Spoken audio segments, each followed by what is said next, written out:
Good evening, and welcome to my faculty recital.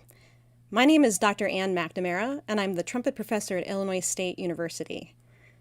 I know that I'm not alone in missing a simpler time, a time when live music could be enjoyed without the fear of COVID-19 or requiring social distancing or masks or any of that. And while I wish I could be performing tonight's recital in a more traditional sense, live and in front of a live audience, I am really excited about sharing tonight's program with you for several reasons. Before I talk about those reasons, a few notes about the performance. When it comes to the live chat, I see already a lot of my students have been chiming in with their attendance. When it comes to the live chat, there's a slight delay due to internet latency, so please bear with me if it takes me a few moments to respond to you. I would love to hear from each of you, and I welcome any questions you might have about the pieces or the process of putting this together. I also want to strongly recommend that you listen to tonight's performance with headphones for the best listening experience. So during the past 6 months, traditional live concerts have basically ceased to exist. They're now starting to come back, which is fantastic. But in the meantime, lots of people have been making beautiful recordings out of their home, either solo performances or chamber performances put together with a little bit of editing magic. And while I have really enjoyed those and found them inspirational, it's left me sort of craving the intimacy and the communication that takes place in a recital between the performer and the audience. So with that kind of desire in mind, and thanks to some inspiration from a close friend who hosted a weekly virtual game night via the live streaming website Twitch, I kind of got this idea. And so I went to a fellow faculty member, a member of the composition faculty here at ISU, and a tech-savvy extraordinaire, Dr. Roy Magnuson, and I asked him, what types of programs should I learn how to use? What way should I go about doing this? And he was the one who actually gave me the idea to record my pieces, both so that the audio-visual experience could be a little bit better than maybe a traditional live stream, but also so that it would free me up to interact with all of you in the audience. So thank you so much, Roy. I should also say he gave me the idea to reach out to the composers on tonight's program as well. The recordings are live takes without splicing of any kind, both to try and be as authentic as possible, and also because there are limitations to my editing skills. So another reason why I'm excited about tonight is the music. All 4 of these pieces are new to me, as were the composers, and anytime you learn new music, it's an exciting journey. I also had the privilege of getting to know each of the composers tonight a little bit via email correspondence, and they've all just been so lovely and supportive. In fact, some of the women may be in attendance tonight via chat, so if they're here, I'd like to encourage them to give a shout out in the chat so that if anybody has any questions for you, you could answer directly. So with that, I want to talk about the first piece on tonight's program. It's entitled In Retrospect, and it's by an English composer by the name of Valerie Langfield, who teaches at the University of Manchester.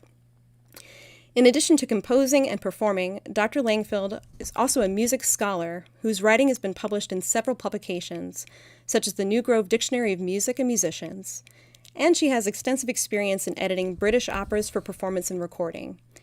In a moment, we'll hear directly from Valerie in her own words about the inspiration behind the piece and her compositional process. But before I do that, I want to give one more shout out to another faculty member here, Dr. Justin Vickers. Justin is a friend of Valerie's, so he is responsible for getting this piece into my hands and telling me about how fabulous she is. So thank you, Justin. I really enjoyed performing this piece, and I hope that you enjoy the performance as well.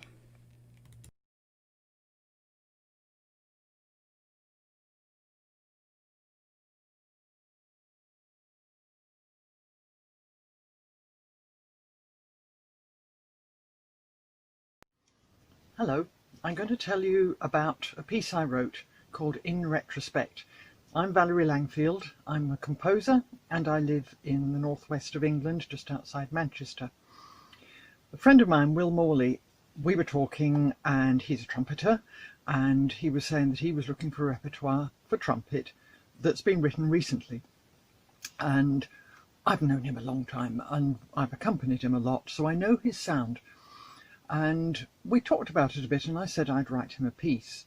And because I know his sound and because I like it so much, I thought I'm going to make this for unaccompanied trumpet. And we talked a little bit about musical technical possibilities and so forth.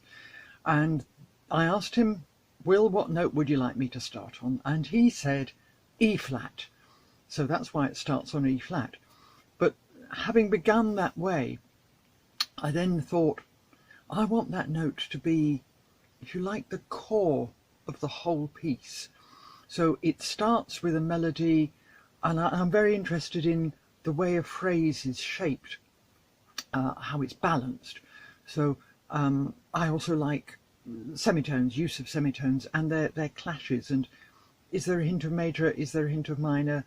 Neither. So that E flat actually permeates the whole piece, and the opening melody, I think in the first 5 or 6 bars, I use all 12 pitches, some more than one, so it's not a proper tone row. And in the very first 5 notes or so, I'm using all the pitches between C and E. I'm very much playing around with those semitones.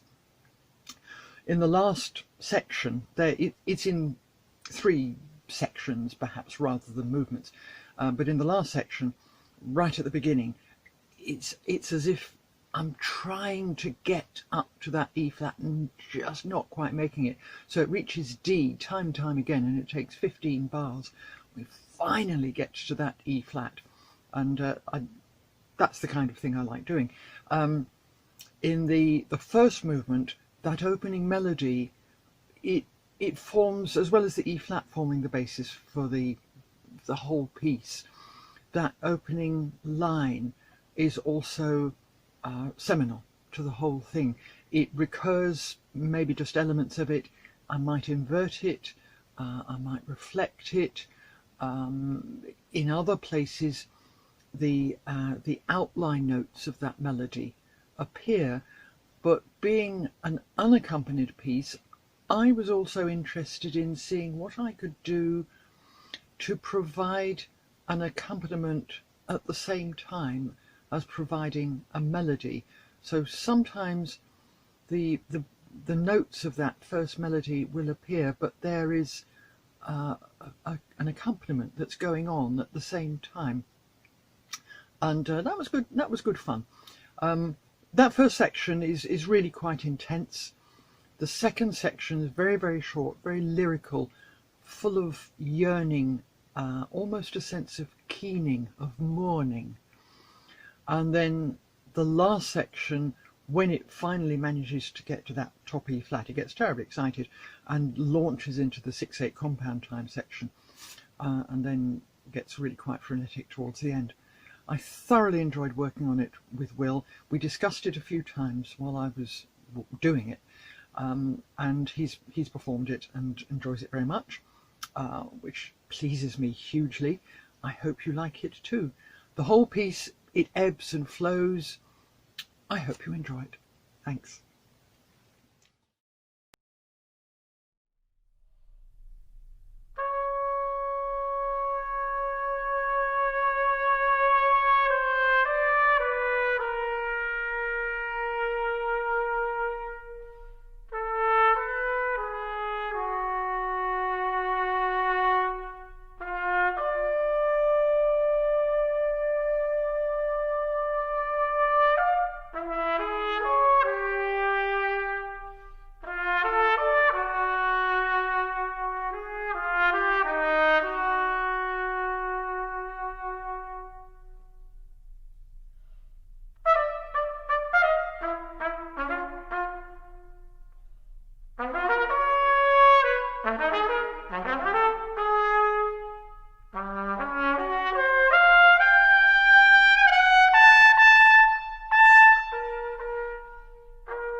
You all are far too kind.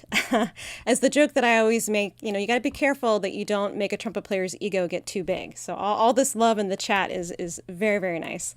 Uh, so the second piece on tonight's program is a work by a Japanese composer, Karen Tanaka, who currently teaches composition at the California Institute of the Arts.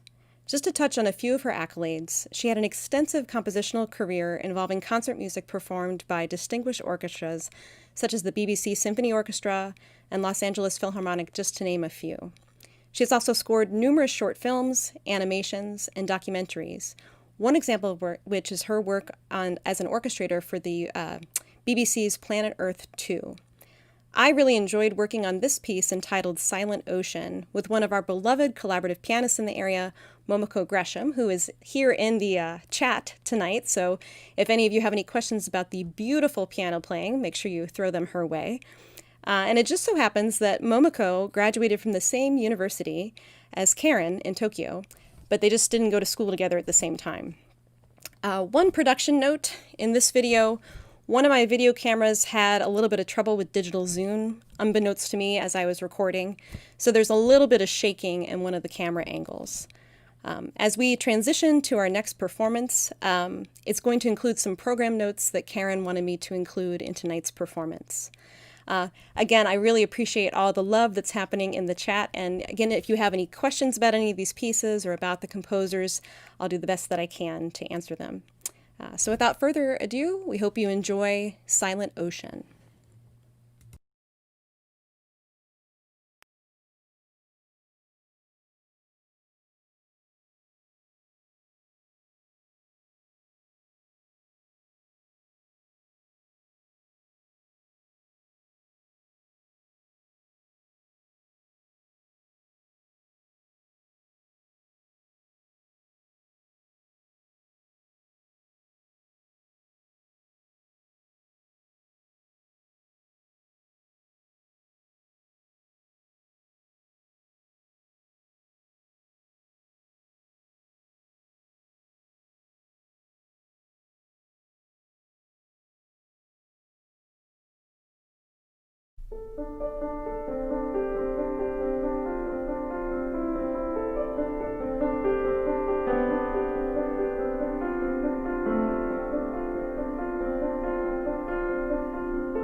It really is a special piece, isn't it? Just gorgeous. As a trumpet note, it's also oddly challenging. It's just like very long, long tones over a period of time. And I will also say the mask that I'm using is one that I bought off of Etsy this summer that's originally supposed to be just a drinking mask, so it just has a slit cut in it. It was very uncomfortable. I had to like actually tape it down because what would happen is it would shift up into my eyes, which was very distracting. Uh, so to answer some of the questions, Alice asked me how did I find these pieces, and Colin asked me what the inspiration behind programming an all-female program was. And I would say that those two things are very closely linked together. So it has been a while since I've played a recital of all new music. Oftentimes when you are a young faculty member, new in your career, you sort of feel this pressure to play all the war horses. So it's been on my mind for a while that I wanted to feature a program of all female composers as a female musician myself. And so I kind of set out this summer to try and find some repertoire that fits that. As I mentioned already, Dr. Vickers shared with me Valerie's piece in Retrospect. With this work, I actually found it just through the Hickey's website, and it sounded really beautiful, and I listened to some of Ms. Tanaka's music, and I really liked it. I couldn't find a recording, but I just sort of, on a whim, bought it, and then I reached out to her, and she sent me a recording that I could kind of listen to, and I was like, oh yeah, this is beautiful. For our next piece that I'll talk about in a moment, I, again, was just on the hunt for finding some new music to me, and I saw a couple people this summer recorded miles per hour, and I really liked it. So I reached out to Miss Baiocchi and bought it from her. And then the last piece on tonight's program, I was actually a member of a consortium. It's a brand new piece. I think I'm the second person to perform it. So when we get to that fourth piece this evening, I will talk about it. But great questions and lots of lovely comments in the chat again. Thank you. So the next piece is a work by an American composer and an Illinois native, Regina Harris Baiocchi, and she's actually present tonight in the chat, which is so exciting. So if you guys have questions about the piece, I strongly encourage you to send a chat. Her compositions spanned a wide range of genres, including orchestra, opera, ballet, chamber, vocal, and instrumental music. Her music's been performed by groups such as the Detroit Symphony, the Chicago Symphony, the U.S. Army Band, and Seattle Philharmonic Orchestra, just to name a few. In addition to her successful career as a composer, she is also an author, an educator, and a poet. And she's actually founded a haiku festival to celebrate children and promote literacy. In a moment, we're going to hear from her directly in her own words to talk about her unaccompanied trumpet piece entitled Miles Per Hour. Production note about this video. The first half of the piece calls for the performer to play off stage. So rather than have all of you just stare at an empty stage in an empty performance hall, I decided to fill the first half of the video with a photograph of Regina and then of some of the inspiration behind the work. So again, I think this is a really cool piece, and I hope that you enjoy it. Hi, my name is Regina Harris Baiocchi. I'm a composer, author, and a poet. I'd like to talk to you about a piece that I've written called Miles Per Hour. Miles Per Hour is for solo trumpet, and it was commissioned by American women composers, premiered in 1990 by Chicago Symphony Orchestra with George Vosberg as the soloist. The piece is a tribute to Miles Dewey Davis, who I think is one of the greatest jazz trumpet players that ever lived, and I love the cool jazz movement and the sound of the harmon mute that he made so famous. And so this piece is a nod to him and to the whole lineage of trumpet players, starting with people like Buddy Bolden, Louis Armstrong, Dizzy Gillespie, Clifford Brown, names that you would know, Lee Morgan, Clark Terry. I shouldn't even start because I know I'll leave someone out. But it also is a nod to some of the teachers that I had in my formative years as a musician. Dr. Willie Naylor, Lionel Borderlawn, Burgess Gardner, Stanley Pollock. They were all instrumental in, helping me become a musician, if I can call myself that after all these years. And then there is a long list of women who I don't want to forget, and please bear with me as I read it. Tina Davis, Clora Bryant, Cynthia Robinson, Valletta Snow, Dolly Jones. Those are women who also left their mark on trumpet playing, and when I look at this list, I notice that there's so many men there, but there were women there all along, even women from the International Sweethearts of Rhythm, and so many trumpet players that are working in orchestras and jazz bands and working individually today. So there are women in the group. But there's one person in particular, Professor William Butler Fielder. I always refer to him as a kingmaker because he trained so many trumpet players who in turn trained other people. And there are people out there today who are there because of William Fielder. And some of them are trumpet players, some of them are not. I think of people like Wynton Marsalis and Nicholas Payton, Terrence Blanchard, even Freddie Hubbard studied with Prof. Fielder. I don't think John Faddis studied with him, but I know for a fact that he was influenced by him. And Prof. Fielder was really a kingmaker. He was one of the few people I know who played trumpet in classical and jazz at the very, very highest levels. And so as a teacher, he influenced me greatly. So a lot of the idioms that you hear that I used, trumpet fanfares, the fluttering, and just various trumpet gestures are things that I learned from him and from some of the other people that I've named.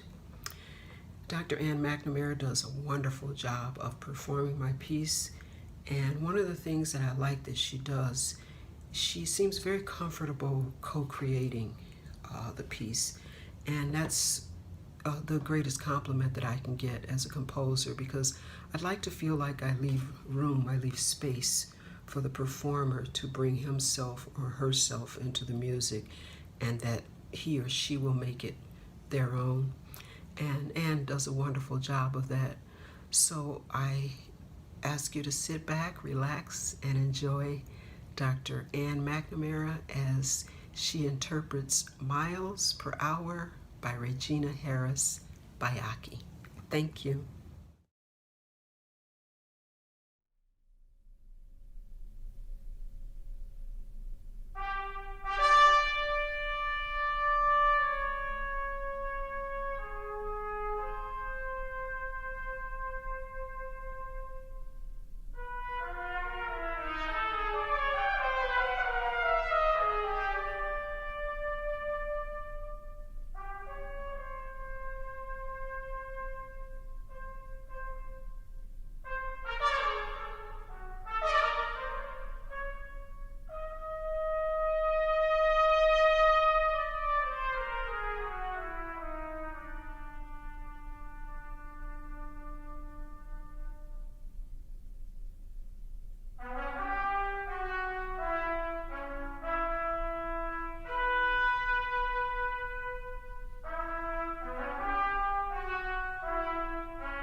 I really appreciate all of the support tonight. This has been really fun to get to share this project with you after many, many hours of work on it.